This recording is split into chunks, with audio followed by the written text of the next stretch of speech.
Hello everybody. Today I wanted to upgrade my firewall. It's a pfSense. I was running 2.03 and now I'm upgrading to the release 2.1. First time I installed my firewall, I had a little problem with ACPI. It couldn't allocate virtual memory or something. I don't know exactly precisely what it is, but now that I'm just upgraded the kernel and pfSense itself, I have the same problem again. So what I'm actually going to do now is actually I have taken my old HP Proliant something. It's a generation 3, really noisy, only 32-bit, but I'm going to show you how to solve this problem, because I know there's probably a lot of people out there having the same problem. So I will show you exactly how to solve this problem. So why not just get to it? I got my screen ready right behind me. I got my G3 down under my desk, and everything is set up. So why not get to it? Just gotta zoom in here so you can see better. Oh, bright blue screen. It's not Windows. The pfSense is running on free BSD. And I know, Catherine, you like noisy servers. So here's my noisiest server, right, which I actually use. My HP G3.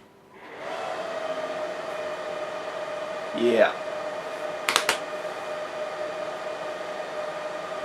It's not super noisy, but I refuse to have it inside my apartment. As you can see, it's an HP Proliant, and even my firewall agrees with me that Keymax is awesome. Fuck yeah. I'm just gonna turn off the light on the camera so you don't have that white spot on the screen. Boom, like that. Okay. First of all, I'm going to show you exactly what the error looks like. Oh, by the way, if you listen closely.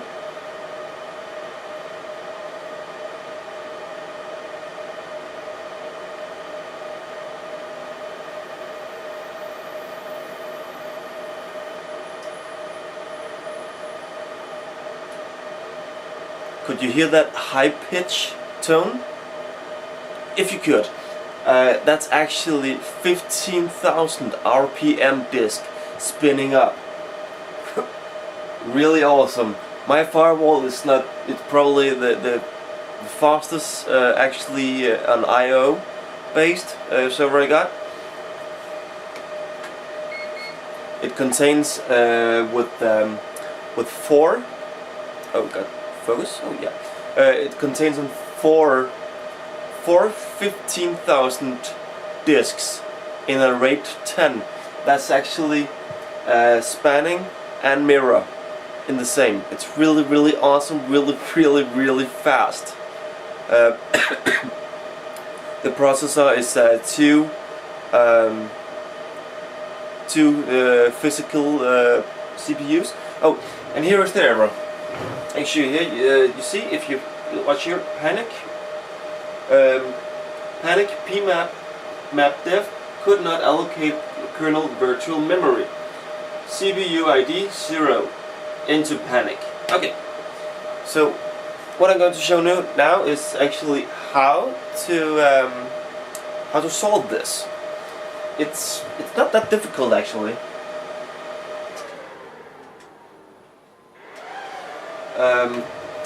I don't know if this is a feature in every single NetFreeSB, but in pfSense, which I'm running, there's a feature when you're trying to boot up, and that is where you can actually disable you can disable the ACPI, which is what I'm going to do. I'm going to boot this up with a disabled ACPI. When it's booted up, I will go into the shell and I'm going to edit the boot device hint. and actually say to it that you need to disable ACPI with every time you boot up.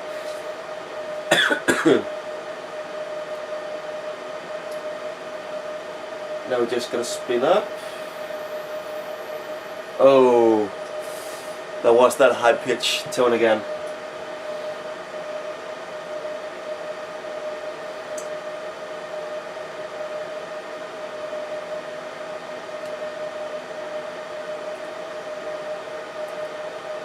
Well, I did say this is a really fast server, and it really is. If you consider the hardware, how old it is, and how old the hardware is, and the setup with the hardware, it's really fast. Okay, here it is. You can see here is the PF boot screen. You have these options. You have the boot pfSense default. It's default. And with that is ACPI on. You can see option 2. It's a boot pfSense with ACPI disabled, and that is what we're going to choose. All the others is relevant, is unrelevant right now. So I'm just going to push 2, like that. And as you can see now, we actually boot up really nicely. You can see, kind of fast. If you consider this is the HP Generation 3 server, this is quite fast.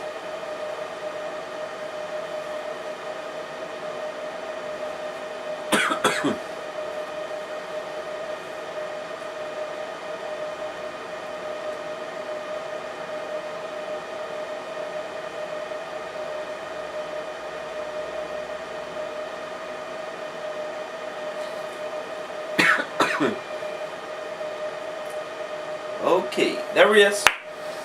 So now I'm just going to push 8 to go into the shell.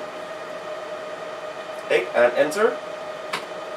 Okay, right now we're into the shell at firewall.keymax.org, and I'm just going to type ee slash space slash boot slash device dot hints. Bam! Right there. In here, I'm going to add a new line. So go to the very bottom. What? Add new line. Then we say hint dot ACPI dot 0 dot disabled equal, oh yeah, 1 stop, just like that. Hint ACPI 0 disabled 1, and we got just going to type escape and leave editor, enter, save changes, enter, and then you can just type reboot just like that.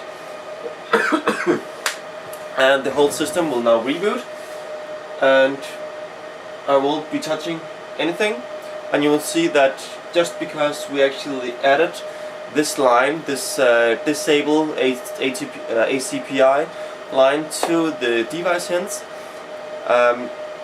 it will actually boot up as default, and it will not consider loading ACPI because for some reason it has a kernel panic to this because it's an old server.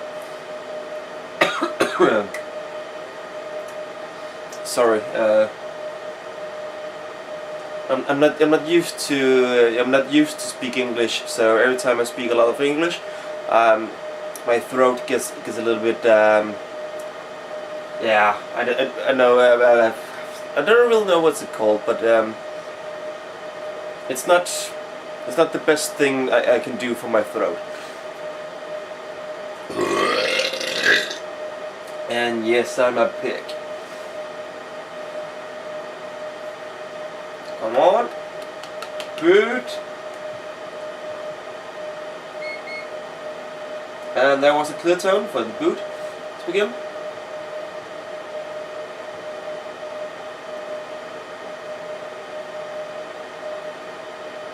And now pfSense started up booting, allocating all the disk, everything, counting down, booting up default, debugger back in, current pack in. Woo! Oh my god, it's really running away. And as you can see, it's really, there's no panic yet, and won't be. You can see pfSense, actually that was the kernel. Here is pfSense actually loading up, and you can see welcome to pfSense 2.1 release. Really nice. Syncing up all my VPNs, my interfaces, everything. Zabbix agent cannot start up because it's not plugged into the internet. Boot up complete, and boom, there it is. And that's how you solve this error. And that was actually it. So, just gonna zoom out here. Okay, turn on the light again so you can actually see my face, like that. Okay, so that was actually how you're going to solve the NetBSD error. And it's really not that difficult. I know I really did this really fast, and you can just pause the video. And well, it's not that difficult, and I hope you really get a lot out of this. If you don't have pfSense but you have the same problem, I cannot really help because I only work with pfSense. I'm normally not into Linux or FreeBSD or anything else. I'm a Windows man.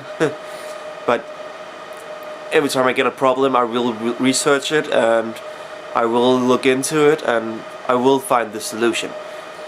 But for this, right now, just going to plug it in out of my server room and let it boot up, and hopefully I can get some internet again. So see you until next time. And oh yeah, I promised Catherine that I will be shooting a video of my server room, my little storage room where I have my servers. I will be doing that in the next few days. So if you just subscribe, you can actually get a heads on when the video comes out. So, but for now, thanks for watching, and hope to see you next time.